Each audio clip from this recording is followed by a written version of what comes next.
नमस्कार दोस्तों, simplify electrical YouTube channel में आपका स्वागत है। आई होप आप सभी लोग अच्छे होंगे। दोस्तों, क्या आपको पता है रेजिस्टेंस के कलर कोड को देख के उसकी रेजिस्टेंस वैल्यू कैसे निकालते हैं? अगर आपको नहीं पता है तो वीडियो को एंड तक ज़रूर देखना, कहीं पे भी स्किप मत करना। वीडियो देखने के बाद आपके सारे डाउट्स क्लियर होंगे और आप ईजिली रेजिस्टेंस की वैल्यू निकाल पाओगे। दोस्तों, हम रेजिस्टेंस यूज़ करते हैं इलेक्ट्रिक करंट के फ्लो को रेगुलेट या लिमिट करने के लिए। आपके सामने यहाँ पे एक मैंने रेजिस्टेंस लिया है, उसके ऊपर अलग अलग कलर बैंड्स दिए हुए हैं। ये कलर बैंड्स आपको क्या इन्फॉर्मेशन प्रोवाइड करते हैं? कभी आपके मन में सवाल आया है कि रेजिस्टेंस के ऊपर कलर कोड ही क्यों दिए जाते हैं? क्या होगा अगर डायरेक्ट वैल्यू उसके ऊपर प्रिंट कर देते? इसके रीजंस हम आगे देखते हैं। रजिस्टर एक बहुत ही छोटा कंपोनेंट है, उसके ऊपर कोई भी वैल्यू प्रिंट करना बहुत डिफ़िकल्ट हो जाता है। जब रेजिस्टेंस वर्किंग कंडीशन में होता है तो वो हीट प्रोड्यूस करता है और वो हीट के कारण उस पर जो भी नंबर हमने लिखा हुआ है, प्रिंट किया हुआ है, वो मिट जाने के चांसेस बहुत ज़्यादा होते हैं। तो इस केस में अगर फ्यूचर में कभी इस कंपोनेंट को हमको रिप्लेस करना है तो उसकी वैल्यू डिटरमाइन करना बहुत ही डिफ़िकल्ट हो जाता है। तीसरी चीज़ है, रेजिस्टेंस बहुत सारे एप्लीकेशंस में यूज़ किए जाते हैं और उनकी रेंज बहुत ही ज़्यादा बड़ी है। इतनी रेंज को प्रिंट करना इकोनॉमिकल नहीं होता है, इसीलिए कलर कोड को इन्वेंट किया 1920s में बाय रेडियो मैन्युफैक्चरर्स एसोसिएशन ने। चलिए इस कलर कोड को हम समझते हैं। यहाँ पे पहले कॉलम में सीरियल नंबर दिए गए हैं, दूसरे में कलर के नाम दिए गए हैं, तीसरे में कलर्स दिए गए हैं। इसमें हमने ब्लैक और वाइट को भी कलर कंसिडर किया है और आगे के कॉलम में बैंड वाइज हर कलर को कुछ वैल्यूज़ असाइन किए हैं। इसको हम आगे डिटेल में पढ़ते हैं। इस पर्टिकुलर वीडियो में हम 4 कलर बैंड वाले रेजिस्टेंस के बारे में डिस्कस करेंगे। आपके सामने जो रजिस्टर है उसके ऊपर 4 अलग अलग कलर के बैंड्स हैं। पहला जो बैंड है रेजिस्टेंस के फर्स्ट वैल्यू को रिप्रेजेंट करता है।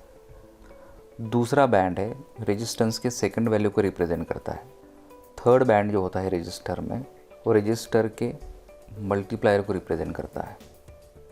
मल्टीप्लायर का मीनिंग हम रेजिस्टेंस की वैल्यू जब निकालेंगे तब डिटेल में समझेंगे। आप यहाँ पे देख सकते हो तीसरे और चौथे बैंड के बीच में थोड़ा गैप है और चौथा वाला बैंड यहाँ पे रेजिस्टेंस का टॉलरेंस वैल्यू को रिप्रेजेंट करता है। तो आप यहाँ पे देख सकते हो रेजिस्टेंस की वैल्यू बैंड से हमको कैसे पता चल जाती है। तो यहाँ से आप आसानी से रेजिस्टेंस की वैल्यू निकाल सकते हो। फर्स्ट बैंड रेजिस्टेंस के वैल्यू को पहले डिजिट को डिनोट करता है। सेकंड बैंड रेजिस्टेंस के सेकंड वैल्यू को डिनोट करता है, उसको हम मल्टीप्लायर से मल्टीप्लाई करते हैं। यहाँ से हमको रेजिस्टेंस की वैल्यू मिलती है और फाइनली फोर्थ वाला बैंड होता है वो रेजिस्टेंस के वैल्यू के टॉलरेंस को बताता है। चलो इसको हम एग्जाम्पल के साथ समझेंगे। अब एग्जाम्पल शुरू करने से पहले हम कैसे डिसाइड करेंगे कि पहला बैंड कौन सा है और लास्ट वाला बैंड कौन सा है? अगर आपने रेजिस्टेंस को केयरफुली ऑब्जर्व किया तो पहले 3 जो बैंड होते हैं उसमें गैप बहुत कम होता है और तीसरा और चौथा उसमें गैप ज़्यादा होता है। तो ऊपर से नीचे वाली, जैसे मैंने अभी यहाँ पे दिखाया है, वैसे उसकी रीडिंग डायरेक्शन होती है। अगर ये डायरेक्शन आपने गलत पढ़ ली तो रेजिस्टेंस की वैल्यू आप गलत निकालोगे। तो विद एग्जांपल हम समझते हैं कि रेजिस्टेंस की वैल्यू को हम कैसे निकालेंगे। चलो यहाँ पे पहला बैंड है रेड कलर का, तो रेड कलर की वैल्यू यहाँ पे कॉलम में है 2, तो हम यहाँ पे 2 लिखेंगे। दूसरा कलर है हमारा येलो, येलो कलर की वैल्यू है हमारे कॉलम में 4, तो हम यहाँ पे 4 लिखेंगे। अब प्रीवियसली हमने देखा था कि तीसरा बैंड जो होता है हमारा मल्टीप्लायर होता है, तब तीसरा बैंड का कलर है हमारा ऑरेंज, तो ऑरेंज की एसोसिएटेड वैल्यू है 10⁻³ या हम इसको 1000 भी बोल सकते हैं। अब आप यहाँ पे नीचे देख सकते हो हमने पहले डिजिट को लिखा 2, दूसरे डिजिट को लिखा 4, उसको मल्टीप्लाई किया मल्टीप्लायर से, तो हमको मिल जाती है रेजिस्टेंस की वैल्यू 24,000 और इसको हम 24K भी बोल सकते हैं। ये मिल गई हमको रेजिस्टेंस की वैल्यू बाय रीडिंग। अब बचता है हमारा फोर्थ बैंड। यहाँ पे फोर्थ बैंड जो होता है इसका कलर है सिल्वर, तो आप यहाँ पे देख सकते हैं सिल्वर की टॉलरेंस वैल्यू है ±10%। अब ये टॉलरेंस क्या है इसको हम डिटेल में समझते हैं। तो आप नीचे देख सकते हो यहाँ पे हमको रेजिस्टेंस की वैल्यू कैसे मिल गई, फर्स्ट बैंड से हमने 2 को लिया, सेकंड बैंड से हमने 4 को लिया, थर्ड बैंड से हमने मल्टीप्लायर को मल्टीप्लाई किया, उससे हमको रेजिस्टेंस की वैल्यू मिल गई 24,000 और 24 किलो ओम्स, और टॉलरेंस है इसका ±10%। अब यहाँ पे समझते हैं टॉलरेंस क्या होता है। टॉलरेंस हमको रेजिस्टेंस की वैल्यू की रेंज बताता है। ±10% का मतलब है जो रेजिस्टेंस की वैल्यू है उससे वो 10% ज़्यादा भी हो सकता है या 10% कम भी हो सकता है। आप यहाँ पे देख सकते हो रेजिस्टेंस की वैल्यू हमने कैलकुलेट की थी 24,000 ओहम्स या 24K। अब उसका +10% टॉलरेंस होगा 26,400 या 26.4 किलो ओम्स, और उसका नेगेटिव 10% टॉलरेंस कितना होगा 21,600 और 21.6। तो इससे हमको रेजिस्टेंस की रेंज मिल जाती है। जब भी हम रेजिस्टेंस को मल्टीमीटर से मेजर करेंगे तो उसकी वैल्यू 21.6 किलो ओम्स और 26.4 किलो ओम्स के बीच में दिखाएगी। आई होप आपको टॉलरेंस का कंसेप्ट समझ में आया होगा। चलो प्रैक्टिस के लिए और एक एग्जांपल हम लेते हैं। यहाँ पे जो रेजिस्टेंस दिखाया गया है उसका फर्स्ट बैंड है वॉयलेट कलर का, तो उसकी वैल्यू है 7। सेकंड बैंड है रेड कलर का, उसकी वैल्यू है 2। थर्ड बैंड है ब्राउन कलर का, वो एज अ मल्टीप्लायर है तो उसकी वैल्यू है 10⁻1 मतलब 10। तो यहाँ पे रेजिस्टेंस की वैल्यू हमको मिल गई 720 ओम्स। अब हमको टॉलरेंस देखना है जो कि फोर्थ बैंड है, फोर्थ बैंड का कलर है रेड, तो यहाँ पे इसका टॉलरेंस हो गया ±2%। तो रेजिस्टेंस की इफेक्टिव रेंज मैंने कैलकुलेट ऑलरेडी की हुई है, 705.6 ओम से लेके 734.4 ओम्स तक इसकी रेंज है।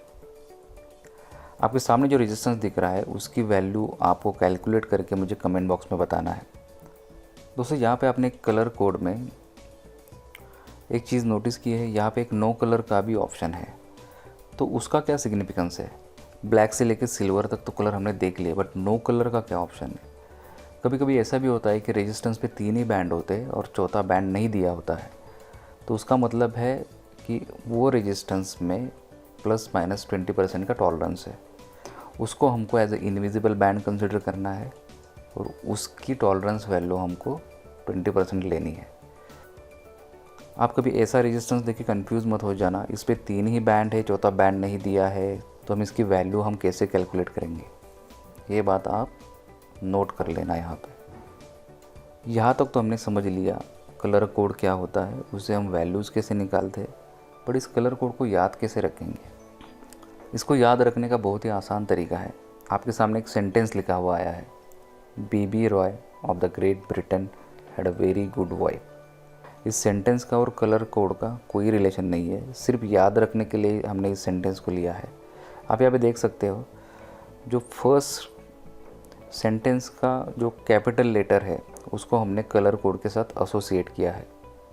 फॉर एग्ज़ाम्पल बीबी रॉय, तो पहला जो बी आता है उसको हमने ब्लैक कलर लिया है, सेकंड वाला आता है उसको ब्राउन लिया है, आर मतलब रेड, ओ मतलब ऑरेंज, वाई मतलब येलो, सो ऑन। तो सिर्फ आपको ये सेंटेंस याद रखना है, B B Roy of Great Britain had a very good wife, और बाकी गोल्डन सिल्वर नो कलर आप इजीली याद रख सकते हो। अगर इस सेंटेंस को आपने याद रख दिया तो आप अपने लाइफ में कभी भी कलर कोड को कभी नहीं भूलेंगे। आप इजीली कोई भी रजिस्टर की वैल्यू आप निकाल पाओगे। दोस्तों thank you for watching the video. I hope ये वीडियो आपको पसंद आया होगा। पसंद आया तो लाइक ज़रूर करना, आपके दोस्तों के साथ शेयर करना, और अभी तक आपने चैनल को हमारे सब्सक्राइब नहीं किया है तो सब्सक्राइब का बटन ज़रूर प्रेस करना और नोटिफिकेशन को ऑन करना, ताकि ऐसे ही इंटरेस्टिंग वीडियोज़ आप फ्यूचर में देख सको। Thank you.